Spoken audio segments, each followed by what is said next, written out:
ანა, მაშინ გადავიდეთ შემდეგ კითხვაზე, რომელიც მე პირადად განსაკუთრებული მადლობა მინდა გადავუხადო მშობელს აი ამ კითხვის გამოგზავნისთვის, იმიტომ რომ არის ჩვენ რა თქმა უნდა საუბრობთ ბავშვის ქცევის მართვაზე, მაგრამ არ გვინდა რომ ვინმე მიფიქროს, რომ ჩვენი მოლოდინი არის ისეთი, რომ მშობელს არ გააჩნია არც თავისი ემოციები, განცდები და ეს ყველაფერი არის ძალიან მარტივი, არ არის ცხადია მარტივი და კარგია, როცა ამასაც ვაღიარებ და ვამბობთ, ხო? ეს შემდეგ კითხვა ასე ჟღერს, რომ როგორ მართოს საკუთარი ქცევა, რომ არ ავფეთ ქცევა, ანუ ბავშვზე აგრესია, ზიზღი, გაღიზიანება, როცა მომდის, როგორ შევიკავა თავი. მე ვფიქრობ, რომ ეს კითხვა გაცილებით მეტ მშობელს აწუხებს, ვიდრე შეუძლია რომ აღიაროს, ხო, ზუსტად იმიტომ რომ გვეშინოთ, რომ ამის გამო კრიტიკას მივიღებთ. მაგრამ ძალიან კარგი კითხვაა. ნამდვილად ძალიან კარგი კითხვაა და ეს ემოციები, რა თქმა უნდა, ყველას გვაქვს, ყველა განვიცდით აი ამ ემოციურ მდგომარეობას. ხშირად ასეთი ქცევების სამართავად გამოიყენება თვითმართვის სტრატეგიები. თვითმართვა არის ისეთი პროცესი, როცა ჩვენი ერთი ქცევით მართავთ მეორე ქცევას. ანუ ამ შემთხვევაში ეს სხვა ადამიანი კი არ მართავს ჩვენ ქცევას, მაგალითად ბავშვებთან ჩვენ სპეციალისტები, მშობლები, გარემო პირობებს ქმნიან ისე, რომ გავაკონტროლოთ ბავშვის ქცევა და დავასწავლოთ სასურველი ქცევები. ამ შემთხვევაში თვითმართვის დროს ჩვენი საკუთარი ქცევით მართავთ მეორე საკუთარ ქცევას. და ზოგადად თვითმართვა ქცევის მართვასთან ერთად გვეხმარება მამნეჩვევების შემცირებაში, აუმჯობესებს ასევე ცხოვრების ხარისხსაც, გვეხმარება თავი სწორად დავგეგმოთ, თქვათ დღე გამაუმჯობესოთ მუშაობის ხარისხი და ასე შემდეგ. ამ კონკრეტულ შემთხვევაში, ანუ რაც დაეხმარება ამ კითხვის დამსმოს, პირველი უნდა მოხდეს იმის გაანალიზება, თუ რა სიტუაციები იწვევენ აი ამ გაღიზიანებას. პირველი ეს კითხვა ალბათ უნდა დაუსვა საკუთარ თავს, ხო? რაღაც სიტუაციები შეიძლება ძალიან ძლიერ გაღიზიანებას იწვევდეს, რაღაცა სიტუაცია შეიძლება ნაკლებად იწვევდეს გაღიზიანებას და აი ამ სიტუაციების ანალიზი უნდა მოხდეს და შეიძლება დაიხმაროს, რომ ჩამოწეროს ეს სიტუაციები.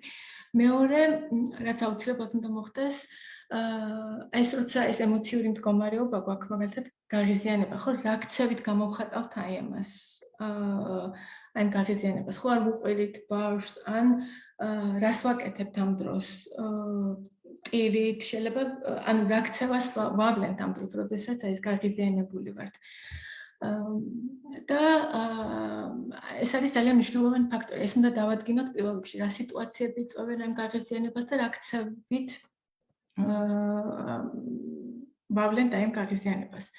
შემდგომ, ანუ უნდა დავისახოთ მიზანი, რომ ეს გაღიზიანება, ეს ქცევა, მაგალითად ყვირილი, სიტყვაზე ყვირილი, მართოთ ახლა ეს ყვირილი. და სასურველია დავიწყოთ ისეთი სიტუაციით, რომელიც ნაკლებად იწვევს გაღიზიანებას, არ იწვევს ძლიერ გაღიზიანებას და რატო? და რომ უფრო მარტივია, რომ უფრო მარტივად გამოგვივა მართვა და სასურველ შედეგს უფრო მალე მივახტებთ და ჩვენს мотиваციას შეგვიქმნის, რომ აი უფრო რთულ ქცევებს შევეჭიდოთ. უნდა ანუ პირველი, როცა ვიცით რა სიტუაცია იწვევს აი ამ გაღიზიანებას, უნდა მოვახდინოთ აი ამ სიტუაციის, როცა ავღელდებით, თქვათ, ღიზიანდებით, უნდა მოვახდინოთ იმის იდენტიფიცირება, რომ აი ეს სიტუაცია არის, რომ აი ახლა ღიზიანდები, ან საკუთარ თავს უნდა უთხრათ, რომ აი ახლა ღიზიანდები და ახლა შეიძლება ვიყვირო. და ამ დროს როგორ შეიძლება ჩავანაცხოთ ეს ყვირილი? უნდა შეიმუშაოთ რაღაც სტრატეგია, რომელიც დაგეხმარებათ ყვირილი ჩაანაცვლოთ. ეს შეიძლება იყოს სხვა ოთახში გასვლა, წყლის დალევა, ღრმად ჩასუნთქვა, მუსიკის მოსმენა და საკუთარ თავს, ანუ თვით ინსტრუქციები ეხმარება ბევრს. თქვათ საკუთარ თავს უთხრათ, რომ აი ახლა შვიდად, ახლა ღიზიანდები და მოდი წყალი დალიე. და თუ ეს წყლის დალევა ამ შემთხვევაში არის ჩამანაცვლებელი ქცევა ყვირილის, ხო? და თუ ამ წყალს დალევთ, საკუთარი თავი აუცილებლად უნდა დააჯილდოთ, რომ შეძელით და ანუ მიუხედავად იმისა, ესეთი ძლიერი ემოციური მდგომარეობის მიუხედავად, მაინც შეძელით, მართეთ საკუთარი თავი და წყალი დალიეთ და ამ შემთხვევაში უნდა აუცილებლად უნდა დააჯილდოთ საკუთარი თავი. შეიძლება უბრალოდ შექება იყოს თქვენი თავის მიმართ, ან მისცეთ საკუთარ თავისუფლება, რომ თქვათ რაღაცა ყვარელი, ტკბილეული მიირთვათ. და ასევე გაგეხმარებათ, რომ მოახდინოთ ამ წარმატებული მცდელობების აღრიცხვა. თქვათ, ჩანაწერები აწარმოოთ, რომ აი დღეს თქვათ 5-ჯერ მქონდა ესეთი შემთხვევა, რომ მეყვირა, მაგრამ არ ვიყვირე და ამაზეც დააჯილდოვოთ საკუთარი თავი. ხშირად ამ საკუთარი ქცევების მართვაში გვეხმარება თუ გყავს პარტნიორი, რომელსაც ვთხოვთ, რომ თუ ჩვენ ყურადღების მიღმა რჩება ის სიტუაციები, როდესაც ღიზიანდებით მაგალითად, ამ პარტნიორმა შეგვახსენოს, რომ აი ახლა არის ის სიტუაცია და თქვათ შეგვახსენოს, ან წყალი დალიე. და შეიძლება ესეც ეფექტური იყოს, ან რაც ვიზუალური მინიშნებლები, რომლებიც დაგეხმარებათ, რომ აი ახლა არის ის სიტუაცია, როცა თქვენ შეიძლება გაღიზიანდეთ და ეს ჩამანაცვლებელი ქცევა რაღაც სხვა ქცევას მიმართოთ. ხშირად საჯაროდ განცხადება, რომ აი ამ ქცევაზე მუშაობთ, საკუთარ თავზე მუშაობთ და ამ ქცევის შემცირება გინდათ, პასუხისმგებლობის გრძნობას რომ შეამციროთ ეს ქცევა, რახან ბევრმა ადამიანმა იცის, რომ ამაზე მუშაობთ, ესეც ეხმარება აი ამ ქცევის შემცირებაშიც. და ისევ რომ შევაჯამოთ პირველი ამ სიტუაციის განალიზება, სადაც ხდება ეს ქცევა, რა ქცევა ხორციელდება, როცა ღიზიანდებით, რა ქცევით შეიძლება ჩანაცდოს, რომელიც არის თქვენთვის ოპტიმალური და მისაღები და აუცილებლად საკუთარი თავის დაჯილდოება. კი ბატონო, დარწმუნებული ვარ, ეს სახელმძღვანელო ჩარჩო დაეხმარება ამ კონკრეტულ მშობელს და ჩვენს მსმენელს შეუძლია რომ მოარგოს, ხო, რა თქმა უნდა, თავის ინდივიდუალურ შემთხვევებს. მადლობა ამისთვის. შემდეგი კითხვა ანა ეხება სუიციდისკენ მიმართულ ქცევებს. აი ესეთი კითხვა არის, როგორ მართოთ სუიციდისკენ მიმართული ქცევები და სანამ ამას უპასუხებთ, მინდა რომ ასეთი რამ კითხო, რომ ხშირად აიგივებენ ერთმანეთთან თვითდამაზიანებელ და სუიციდალურ ან სუიციდისკენ მიმართულ ქცევებს. არის თუ არა ეს ერთი და იგივე კატეგორია და მე რა პასუხი შეიძლება გავცეთ ჩვენს ამ კონკრეტულ კითხვას. სუიციდისკენ მიმართულ ქცევებს შეიძლება ახდეს თვითდამაზიანებელი ქცევები, მაგრამ თვითდამაზიანებელი ქცევა ყოველთვის არ არის სუიციდისკენ მიმართული. რაც შეეხება სუიციდისკენ მიმართულ ქცევებს, ეს ჩემს კომპეტენციას აღემატება და აუცილებლად ასეთ ქცევებს ვერ დავაიგნორებს და აუცილებელია კლინიკური ფსიქოლოგის ჩართვა. ანუ ეს ისეთი შემთხვევა, რომლის დაიგნორება არავითარ შემთხვევაში არ შეიძლება და კომპლექსური მიდგომა არის საჭირო. რაც შეეხება თვითდამაზიანებელ ქცევებს, ხო, თუ ეს არ არის სუიციდისკენ მიმართული. თვითდამაზიანებელი ქცევები არის დასწავლილი ქცევები, რომელსაც შეიძლება ჰქონდეს სხვადასხვა შემანარჩუნებელი ფაქტორი, ხო, შეიძლება იყოს ყურადღებით შენარჩუნებული რაღაც უსიამოვნო სიტუაციისგან თავის დაღწევას ემსახურებოდეს, რაღაცა კონკრეტული ინფის მიღებას ემსახურებოდეს, ან რაღაცა სენსორული სტიმულაციის მიღებას ან არიდებას.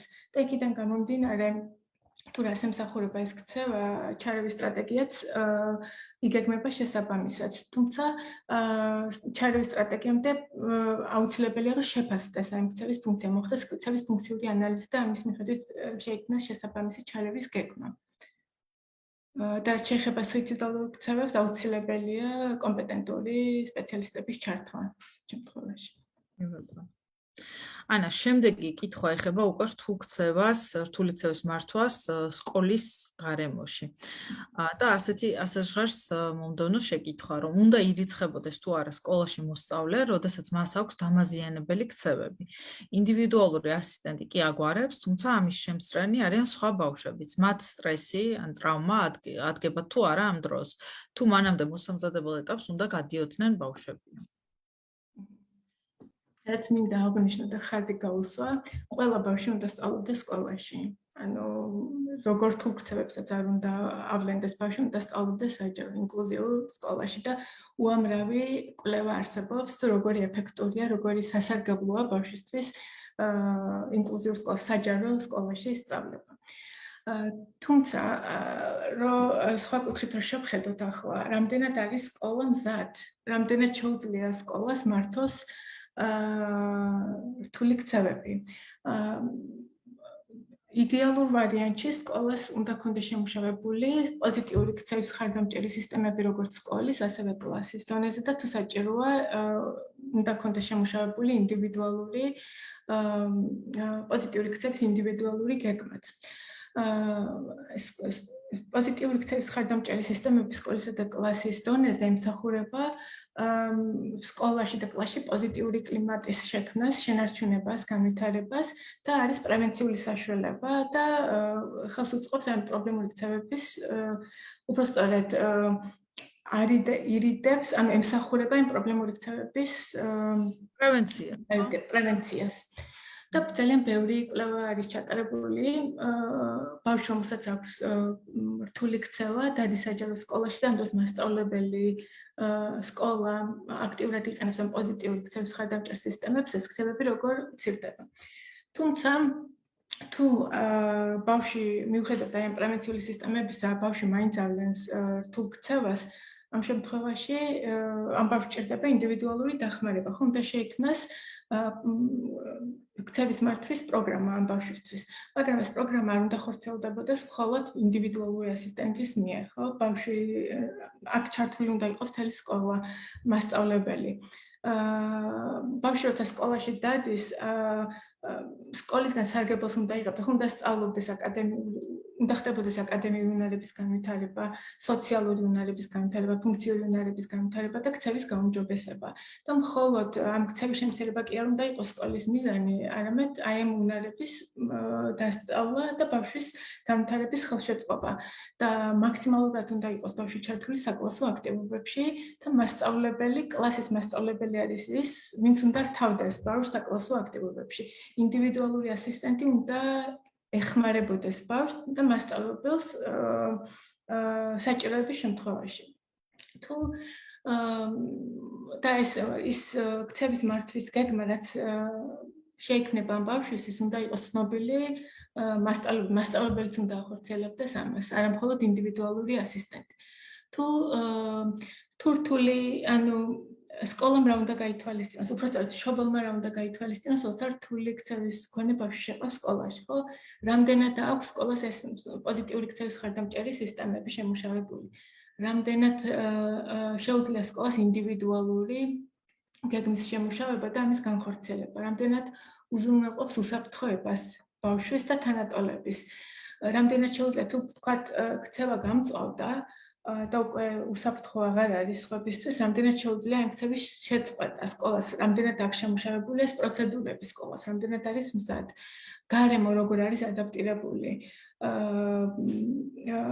რამდენად, თუ მაგალითად ბავშვმა მოხდა, ვთქვათ, გამწვავება ამ ქცევის და თანატოლები შეესწრნენ ამას, ხო? რამდენად ახდენს სკოლა ემოციურ გადებრიფინგს, ემოციურ განტვირთვას თვითონ ბავშვის და თანატოლების. აქვე მინდა ვუპასუხო, რომ ტრამვას თანატოლები არ იღებენ. არც ერთი კვლევა არ ადასტურებს, რომ თქვენ რთული ქცევის გამოვლენა, ერთი ბავშვის რთული ქცევის გამოვლენა იწვევს სხვა ბავშვების შეიწვევს ტრამვის მიყენებას. უბრალოდ თუ ვერ ხერხდება ბავშვების უსაფრთხოება, იმის გამო, რომ სკოლას არ აქვს შემუშავებული სისტემები და არ არის მზად და ამ დროს თვითონ ამ ბავშვის და სხვა ბავშვების უსაფრთხოება ეჭვის ქვეშ არის. მაშინ ისევ საუკეთესო ბავშვის საუკეთესო ინტერესებიდან გამომდინარე შეიძლება გადავწყვიტოთ, რომ ჯობია რომ ბავშვს ახლა ამ ეტაპზე ქონდეს ხელმისაწვდომობა ინტენსიური ქცევის თერაპიაზე, სადაც მოხდება ამ ქცევის შემცირებაზე მუშაობა, ეს არის ძალიან მნიშვნელოვანი, რომ ეს ქცევა, რომელიც თვითონ ბავშვთან სხვებს უქმნის საფრთხეს, შევამციროთ, მაგრამ საბოლოო მიზანი უნდა იყოს ბავშვის სკოლაში წაყვანა, ისევ სკოლაში დაბრუნება. და სპეციალური ტრანზიციის გეგმაც უნდა იყოს შემუშავებული, თქვათ ეს ქცევები, როცა შემცირდება, თქვათ ცენტრში დადის ბავშვი და ქცევის თერაპიის შედეგად ეს ქცევები მცირდება, სკოლა ახალი გამოწვევების წინაშე აყენებს ბავშვს და შეიძლება ეს ქცევები თუ მასწავლებელი არ არის მზად და არ იცის როგორ მართოს ეს ქცევები, შეიძლება ისე წამოვიდეს ეს ქცევები. ამიტომაც მნიშვნელოვანია მასწავლებლების ტრენინგი, მასწავლებლების მხარდამჭერა, ქცევის სპეციალისტის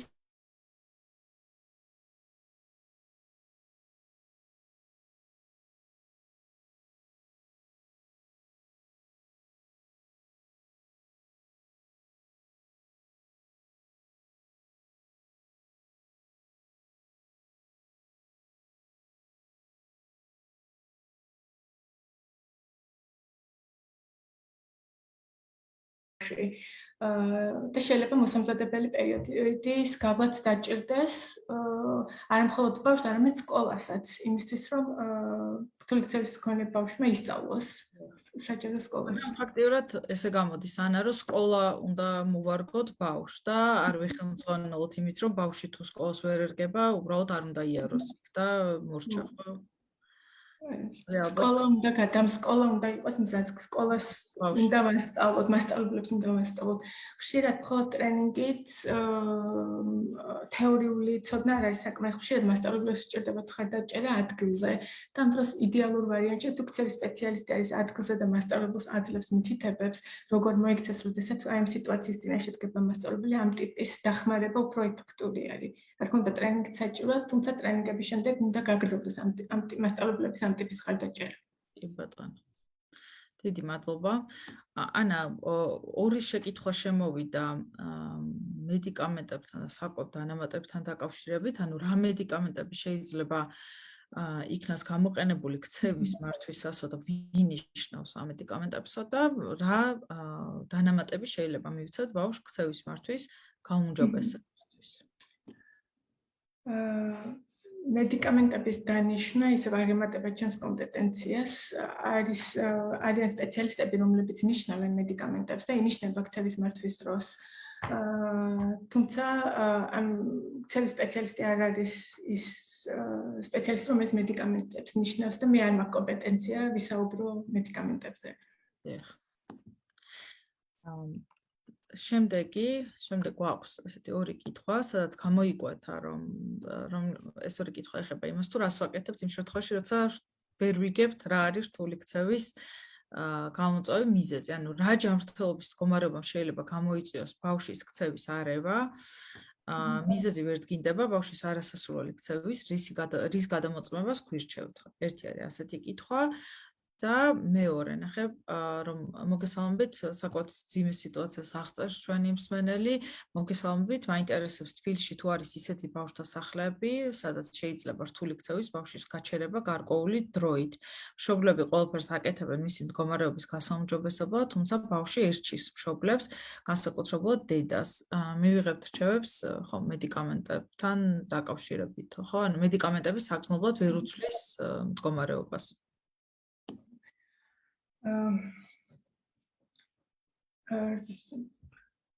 იმისთვის რომ მართო რთული ქცევა უნდა მოხდეს ამ ქცევის ფუნქციური ანალიზი ხო უნდა დავადგინოთ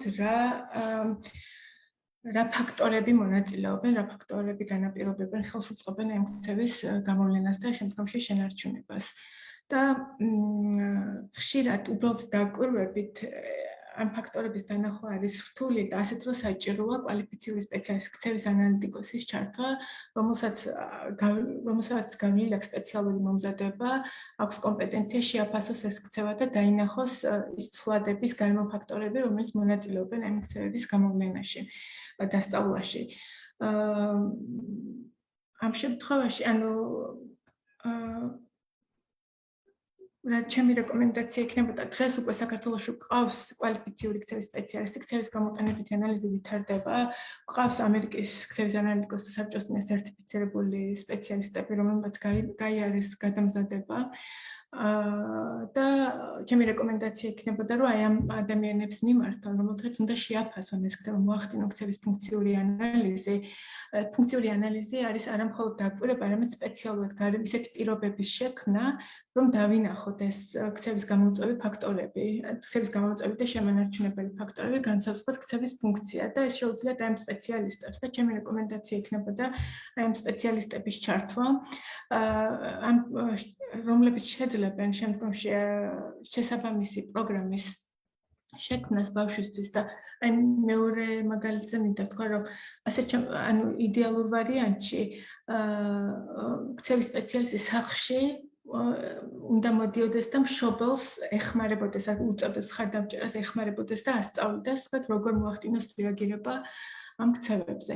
სამწუხაროდ იმაზე ინფორმაცია, რომელ ბავშვთა სახლში შეიძლება წაიყვანონ ბავშვი, მე არ მაქვს, მაგრამ ჩემი რჩევა იქნება, რომ სცადონ სპეციალისტ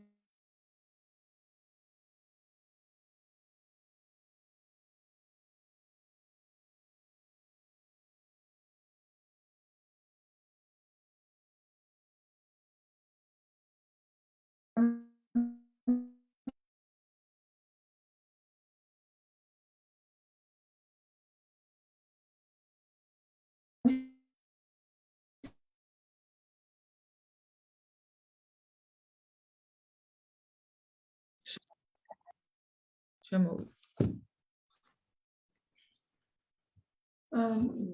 ჩვენ საუბრობთ რა ჯანმრთელობის მდგომარეობა შეიძლება გამოიწვიოს რთული ქცევა. ხშირად, განვითარების დარღვევების დროს ბავშვები ავლენენ ქცევას, მაგრამ არ გულისხმობს, რომ თუ ბავშვს აქვს განვითარების დარღვევა, აუცილებლად რთული ქცევა ექნება ბავშვს. განვითარების დარღვევების დროს, რადგანაც არის უნარების დეფიციტი და სხვადასხვა უნარების დასწავლა ბუნებრივ გარემოში სპონტანურად არ ხორციელდება, ამიტომ შეიძლება თქვათ ბავშვმა დაისწავლოს რაღაცა სასურველის მიღწევის სხვა თქვათ რთული ქცევის ფორმები სასურველის მისაღწევად. ასევე თქვათ თუ ბავშვი არის ცუდად და მშობლები ცდილობენ რომ არ გააღიზიანონ ბავშვი, შეიძლება ამ დროს ბავშვმა დაისწავლოს. თქვათ რომ ტერილით, იმიტომ რომ არ შეიძლება ბავშვის გაღიზიანება და მშობლები რიდებენ ბავშვის ტერილს, ბავშვი სწავლობს რომ სასურველის მისაღწევად შეიძლება ვიტირო და მივიღო ის რაც მინდა და შემდგომ უკვე ბავშვი რო კარგად ხდება, ეს ტერილი უკვე დასწავლელი აქვს ბავშვს და ამას იყენებს სასურველის მისაღწევად. ბატონო, დაგვრჩა კიდევ ორი კითხვა ჩვენი დღევანდელი ვიდეო ჩართვისთვის. პირველი ეხება ADHD-ს, ყურადღების დეფიციტისა და ჰიპერაქტივობის სინდრომის მქონე ბავშვებს, რა რეკომენდაციებს მოგცემთ მათთან მიმართებაშიო, როგორ დავეხმაროთ სახლში, რას მივაქციოთ ყურადღება და მეორეც ასეთივე კონკრეტული კითხვა, ავტოსტიმულაციური ქცევის დროს რა რეკომენდაციები გექნებათ? ეს ორი საკითხი დაგვრჩა დღეს განსახილველი. ADHD-ის დროს იგივე ყურადღების დეფიციტისა და ჰიპერაქტივობის სინდრომის დროს ყველაზე ხშირად, რა ქცევებით ხასიათდება ეს სინდრომი, ხო, ეს არის ყურადღების დაბალი კონცენტრაცია და იმპულსური ქცევები. ADHD არნიშნავს, რომ აუცილებლად ბავშვს რაღაც აგრესიული ქცევები ექნება, შეიძლება საერთოდ არც ქონდეს ბავშვს აგრესიული ქცევები, თუმცა ყველაზე ხშირად სირთულეები თავს იჩენს ამ აკადემიურ უნარებში ან სოციალურ უნარებში. და ყველაზე ხშირად რაც ხდება არის, თქვათ, დავალების შესრულების პროცესში, იმის გამო რომ ყურადღების კონცენტრაციის შენარჩუნება უჭირთ, ეს დავალების შესრულების პროცესი წელება ბავშვი ახორციელებს ისეთ ქცევებს, რომ აირიდოს ეს დავალება და ხშირად მშობლები კარგავენ მოთმინებას, თუნდაც მასწავლებლები, თქვათ, სკოლაში შეიძლება ბავშვი დავალების შესრულების პროცესში დგებოდეს ბევრჯერ ან კითხვებს უამდეს და ხელს უშლიდეს საგაკვეთილო პროცესის განხორციელებას და რაღაცა იმპულსურ ქცევებს ახორციელებდეს. სახლის დონეზე რა შეიძლება განხორციელდეს? იმისთვის რომ ხელი შევუწყოთ და დავეხმაროთ ყურადღების კონცენტრაციაში, მნიშვნელოვანია გარემო როგორ არის მოწყობილი, ხო? თქვათ, თუ ბავშვმა უნდა იმეცადინოს, სამეცადინო გარემოში ზედმეტი ვიზუალური ხმოვანი გამღიზიანებლები არ უნდა იყოს, თქვათ, არ უნდა იყოს ტელევიზორი ჩართული, სხვა პირები არ საუბრობდნენ იმ ოთახში. არ უნდა იყოს, თქვათ, ბევრი, თქვათ, რაღაც სურათი ან რაზეც შეიძლება ბავშვმა ყურადღება გადაიტანოს. ასევე მნიშვნელოვანი მაგალითად თუ დავალების შესრულება დროში იწელება, თქვათ, იმიტომ რომ ბავშვს უჭირს ყურადღების შენარჩუნება, ეს დავალება რეკომენდებულია რომ დავყოთ პატარა დავალებებად. თქვათ და რაღაც დავიწყოთ ძალიან მარტივი დავალებით, დავაჯილდოვოთ, შეიძლება ეს ჯილდო იყოს ბოლოს შესვენება ან შექება. და ნელ-ნელა გავზარდოთ ეს დავალებები. ასევე მნიშვნელოვანია როგორ ვეხმარებით ბავშვს. როგორ ვაძლევთ ასევე მითითებებს, როგორ ვუხსნით დავალებას. უმჯობესია რომ ეს მითითებები ან ინსტრუქცია, რასაც ბავშვს ვაძლევთ, ან თუ მისგან ვითხოვთ რაღაც დავალებების შესრულებას, ჩვენი ინსტრუქცია იყოს ძალიან მკაფიო, არ იყოს ბუნდოვანი და არ იყოს ხანგრძლივი, დიდი. მაგალითად, ვეუბნებით ბავშვს, რომ წაიკითხე პირველი გვერდი, ან ამოხსენი ერთი განტოლება და არ ვეუბნებით დაწერე დავალება, იმიტომ რომ დაწერე დავალება უფრო ბუნდოვანია და თუ ეტყვით, რომ აი ამოხსენი ერთი განტოლება, ზუსტად ეუბნება ბავშვს რა მოქმედება უნდა შეასრულოს. ინსტრუქციის მიცემის შემდეგ, რა თქმა უნდა მივცეთ ბავშვს დრო, რომ უპასუხოს ამ ჩვენს ინსტრუქციას. და ესე მიიჩნევა რომ 5 წამი არის ის დრო, როდესაც ბავშვს შეუძლია ჩვენს ინსტრუქციაზე რეაგირება მოახდინოს. თუ 5 წამის მერე არ ახდენს ბავშვი რეაგირებას, ისევ იგივე ინსტრუქციას ვიმეორებთ და ისავალოდებით 5 წამი და თუ ბავშვი ამჯერადაც არ ახდენს რეაგირებას, მე უკვე ვეხმარებით. და ხშირად მშობლები ამბობენ, რომ რატომ უნდა დავეხმაროთ, როცა ზუსტად ვიცი, რომ დავალების დაწერა შეუძლია ბავშვს. და პირველი რატომაც უნდა დაეხმაროთ, თუ არ დაეხმარებით და თუ ინსტრუქციას გაიმეორებთ, ბავშვი სწავლობს, რომ აი ინსტრუქციების დაიგნორება შესაძლებელია, მშობელი მეუნება, მაგრამ მე არ ვწერ. და მშობელი იმეორებს, დაწერე დავალება და ამას არანაირი შედეგი არ მოყვება და ბავშვი სწავლობს აი ინსტრუქციის დაიგნორებას. როცა ჩვენ ვთქვათ 2 არის მაქსიმუმი ინსტრუქცია, რასაც ვეუნებით ბავშვს და შემდეგ ვეხმარებით და ამით ბავშვს ვასწავლით, რომ და მოგვისმინოს. ანუ ინსტრუქცია მითითება მიცემულია და მასწავლით ბავშვს, როცა ჩვენ მივყვებით ჩვენ ინსტრუქციას ბოლომდე და ვეხმარებით ბავშვს, ამით ბავშვს ვასწავლით, რომ და მოგვისმინოს და ითანამშრომლოს ჩვენთან. ასევე მნიშვნელოვანია ბავშვს ვასწავლოთ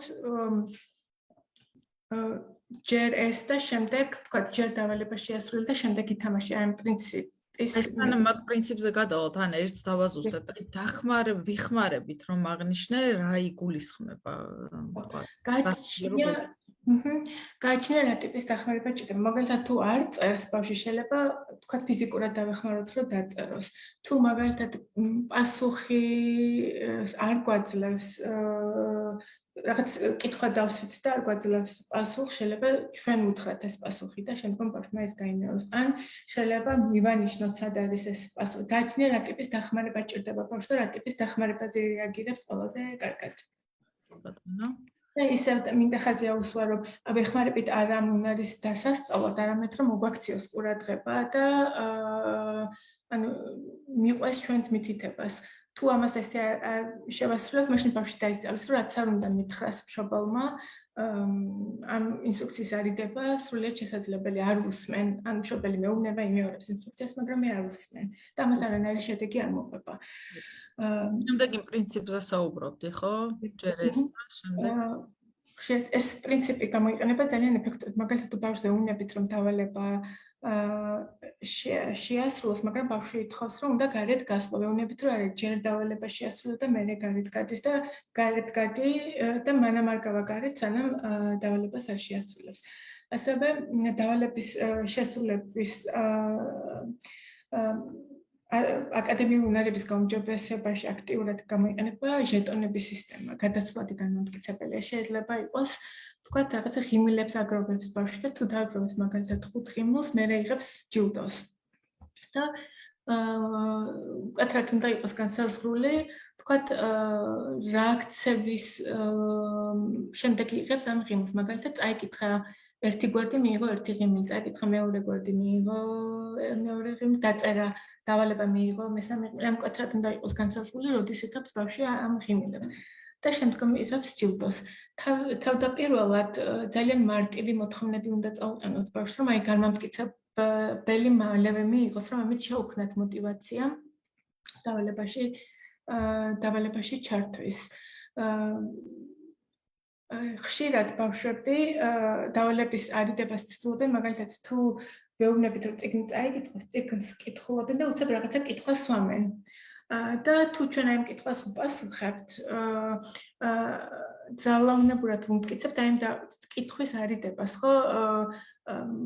თითქოს თუ ჩვენი მიზანი რომ დავეხმაროთ ბავშვს შეინარჩუნოს ყურადღება, მოახდინოს კონცენტრაცია დასაკითხ მასალაზე, და ამ დროს ბავშვი კითხვებს გვისმენს და ჩვენ ამ კითხვებს პასუხობს და უნებურად ხელს უწყობთ, რომ მისი ყურადღება გადაიტანოს საკითხვიდან, თქვათ, რაღაცა სხვა თემა შემოიტანა. და ამ დროს მნიშვნელოვანია, რომ არ უპასუხოთ, ან უთხრათ, რომ ჯერ წაიკითხე და მერე გიპასუხოთ, არა უყვეთ. ხშირად იმპულსური ქცევების სამართავად გამოიყენება თვითმართვის სტრატეგიებიც, ხო? ისე ბავშვის შესაძლებლობებიდან გამომდინარე, რა საკის არის ბავშვი, რა უნარები აქვს. ერთ-ერთი სტრატეგია, რაც შეიძლება გამოვიყენოთ იმპულსური ქცევების დროს, მაგალითად, თუ ბავშვი ხედავს, რომ თანატოლები აშენებენ კოშკს და უცებ მიდის და ანგრევს. და შეიძლება ვასწავლოთ, რომ თქვათ, ჯერ დაითვალოს 5-მდე და მერე დაანგრიოს, თქვათ. და მე ვთქვათ დაითვალოს 10-მდე და მე დაანგრიოს მე 20-მდე და შეიძლება ეს დრო გავზარდოთ 2 წუთამდე და ამ დროს ბავშვი სწავლობს რომ აკონტროლოს თავის იმპულსები და შეიძლება საერთოდ აღარ მოუნდეს მე ვთქვათ კოშკის დანგრევა. და ეს თუ ვთქვათ ბავშვი ავლენს სხვადასხვა აგრესიულ ქცევებს ამ შემთხვევაში უნდა მოხდეს ფუნქციის შეფასება და ჩვენი ჩარევის სტრატეგია შემუშავდება იმის მიხედვით თუ რა შემენარჩუნებელი ფაქტორი ახლავს თითოეულ ქცევას.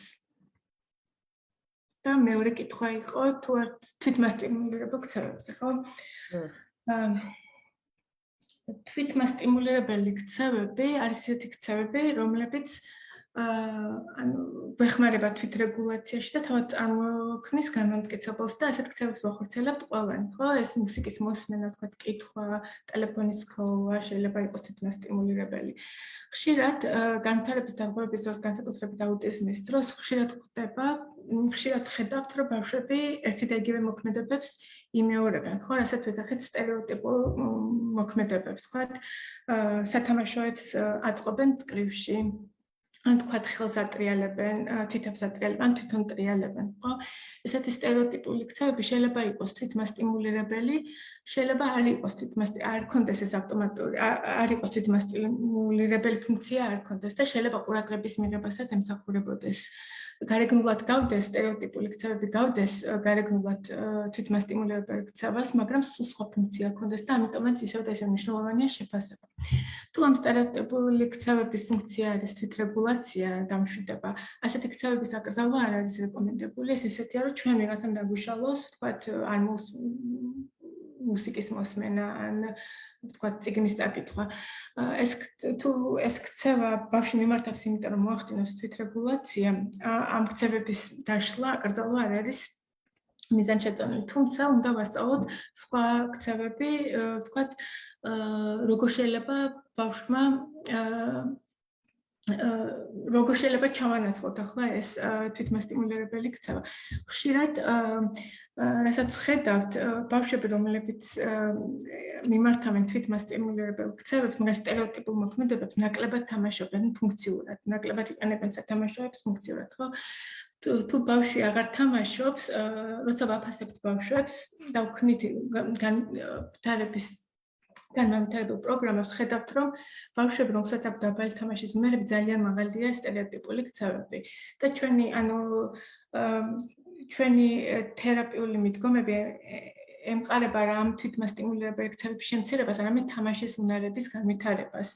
და რატომ? როცა ბავშვი სწავლობს თამაშის უნარებს, თამაში ხდება მისთვის სასიამოვნო პროცესი, შეუძლია თავისუფალი დროის დაკავება თამაშით და აღარ არის საჭირო ამ თვითმასტიმულირებელი სტერეოტიპული ქცევების განხორციელება და ამიტომაც მნიშვნელოვანია განმავითაროთ თამაშის უნარები. ხშირად თვითმასტიმულირებელი ქცევები გამოიყენება როგორც განმამტკიცებელი სხვა ქცევების, იგივე თამაშის ქცევების ჩამოსაყალიბებლად. მაგალითად, თუ ბავშვი იღებს ფაზლის ერთ ნაწილს და იმის მაგალითად რომ ჩასვას თავის ფორმაში იწყებს ტრიალს, ჩვენი მიდგომა შეიძლება იყოს, რომ დავეხმაროთ ვუჩვენოთ, როგორ შეიძლება დავეხმაროთ ფიზიკურად ჩასვას რამდენიმე ნაწილი და ამის შემდეგ მივცეთ საშუალება, რომ გააგრძელოს ეს სტერეოტიპული მოქმედება და ამ შემთხვევაში ეს სტერეოტიპული მოქმედება იქნება განმამტკიცებელი ამ თამაშის უნარის. მეორე, ერთ-ერთი სტრატეგია თვითმასტიმულირებელი ქცევების მართვის არის კონტროლი, ბავშვს ვასწავლოს თვითმართვა და ესეც ახლა ბავშვის შესაძლებლობებიდან გამომდინარე, განსაკუთრებით ვოკალური სტერეოტიპული ქცევების დროს ბავშვს შეიძლება ვასწავლოთ, რომ თვითონ მოახდინოს ამის კონტროლი და მაგალითად რა სიტუაციებში შეიძლება ეს განახორციელოს, რა სიტუაციაში არა. თქვათ, სანამ დაიწყებს, შეიძლება ვასწავლოთ გადამისამართებაც. ესეთი სტრატეგია არის გადამისამართება, როგორც კი იწყებს ბავშვი თვითმასტიმულირებელ ქცევას. ჩვენ გადავამისამართებთ სხვა ქცევაზე, მაგრამ ხშირად ასევე რაც ეფექტურია სოციალური უნარების განვითარებაც ხელს უწყობს თვითმასტიმულირებელი ქცევების შემცირებას. როცა ბავშვი მიმართავს სტერეოტიპულ მოქმედებას, თუ ამ მოქმედებებით არის მოცილი, ვერ ამჩნევს გარშემო სხვა პირებს, ხო?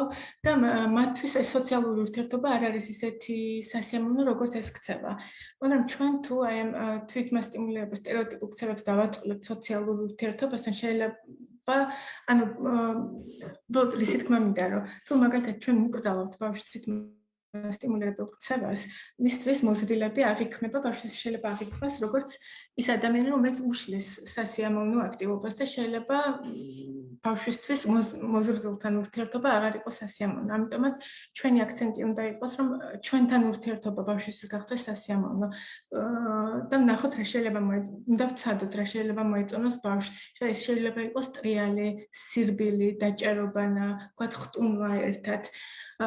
თუნდაც შეიძლება ბავშვმა დაიწყოს ეს ვთქვათ სათამაშოების კრივში დაწყობა და ამ დროს ჩვენ შევთავაზოთ რომ ჩვენთან ერთად ითამაშოს ვთქვათ დაჭერობანა ან ერთად ვირბინოთ. თუ მოგყვება ბავშვი, თუ არ მოგყვება და გვეწინააღმდეგება, რა თქმა უნდა არა უკრძალავთ ამ სტერეოტიპულ თამაშს. და ისევ ანუ რეკომენდებულია რომ სპეციალისტმა მოახდინოს ეს ქცევების შეფასება განსაზღვროს რა არის ფუნქცია და ფუნქციიდან გამომდინარე უნდა მოხდეს ჩარევა. კი ბატონო ანა, ეს იყო დღეისათვის ეს დღეისთვის ბოლო კითხვა, რომელიც გქონდა.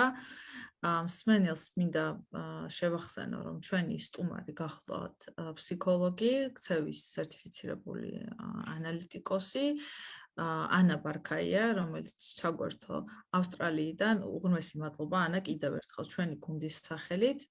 ჩვენი ეს ვიდეო ჟესტურ ენაზე თარგმნა ლეკუნა ჯაფაშვილმა, ახლა მსმენელი, რომელიც დარწმუნებული რომ უყურებს ამ ჩართვას, ეს არის ჩანაწერი, კიდევ ერთხელ შეგახსენებთ, თუმცა მე იმედი მაქვს, რომ კიდევ დამატებითი კითხვები და კომენტარები წამოვა. ამ ჩართვის შემდეგ მსმენელს მინდა გადავუხადო უდიდესი მადლობა, იმიტომ რომ აი ეს რომ არა ეს საინტერესო კითხვები, ალბათ ასეთი ინფორმატიული ჩართვაც არ გამოგვივიდა და უღრმესი მადლობა და რა თქმა უნდა ანა, შენ უდიდესი მადლობა იმისათვის, რომ ასე ამომწურავად ამდენ საკითხზე მოგვეცი ასეთი მნიშვნელოვანი რეკომენდაციები. კიდევ ერთხელ შეგახსენებთ, რომ გვაქვს ანასთან გაკეთებული კიდევ ერთი სხვა ვიდეო ჩანაწერი, აუცილებლად ნახეთ ის, მე რომ გითხოთ ჯობია რომ პირველ რიგში ის ნახო და შემდეგ ეს ჩანაწერი და უფრო გასაგები გახდება ბევრი ის თქვა ცნება, რომელიც ანამ ამ ჩართვის ფარგლებში ახსენა და განმარტა. უღრმესი მადლობა კიდევ ერთხელ. დღეისათვის ამით გემშვიდობებით და შევხვდებით მომავალი ჩართვის დროს. მადლობა თქვენ მოწვევისთვის. მადლობა შენ კიდევ ერთხელ ანა. ნახვამდის გემშვიდობებით. ნახვამდის.